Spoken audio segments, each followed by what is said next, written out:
ليس للإنسان إلا ما سعى وأن سعيه سوف يرى ثم يجزاه الجزاء الأوفى وأن إلى ربك المنتهى.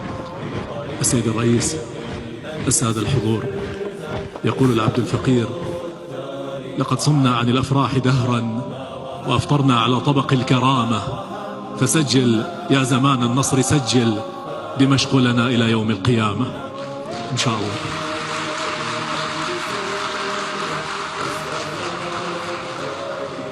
حين نقول دمشق لنا فنحن نعني أن سوريا لنا، وهذه استعاضة بالبعض عن الكل.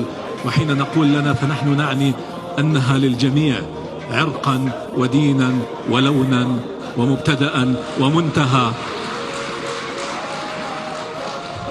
ومن هنا تنطلق الثقافة التي نريدها.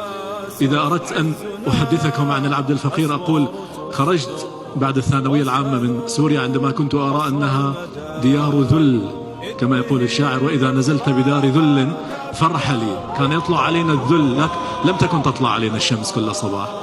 وذهبت حين شببت عن الطوق، ذهبت إلى بريطانيا، وربما ترون أنني درست هناك ونشأت هناك.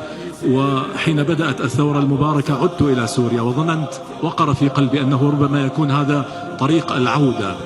وثم طردت مرة أخرى من البلاد حين أصبحت طريدا شريدا، وساقتني الظروف إلى دولة قطر الشقيقة.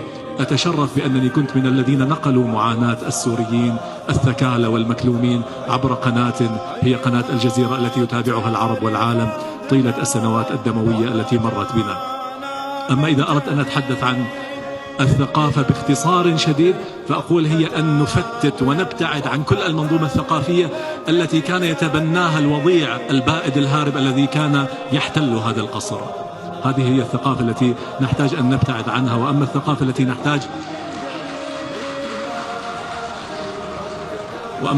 التي نحتاج أن نفعلها فهي ثقافة عمل الخير وعمل الإحسان، هي ثقافة التآخي، العمل البناء. لا يمكن بحال من الأحوال أن نذهب إلى طرف المعرفة في وقت تسود فيه الحاجة ويسود فيه البؤس. لا بد أن تتوازى الثقافة مع العمل الإنساني من أجل أن تكون بناءة، ومن أجل أن نصل إلى النقطة التي من خلالها إن شاء الله سوف نستعيد ونسترد المكانة، ملتزمون بإذن الله بالمكانة التي تستحقها سوريا، باستعادتها، بالأمجاد التي صدرناها في زمان غابر جدا قبل المسيح عليه السلام من شاطئ شرق المتوسط إلى العالم كله، ملتزمون أيضا بالانفتاح على إخواننا العرب الذين تربطنا بهم الأواصر الحالية التي لم تنقطع أبدا، ولو كان للنظام البائد أن جعل فيها بعض العوائق فإننا بإذن الله كفيلون بإزالتها.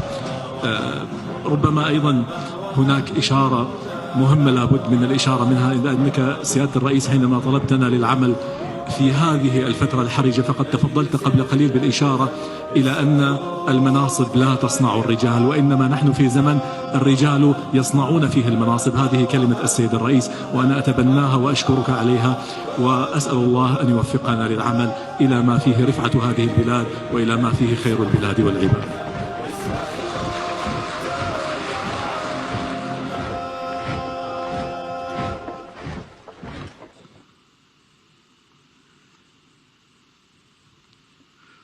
أقسم بالله العظيم أن أؤدي مهمتي بأمانة وإخلاص.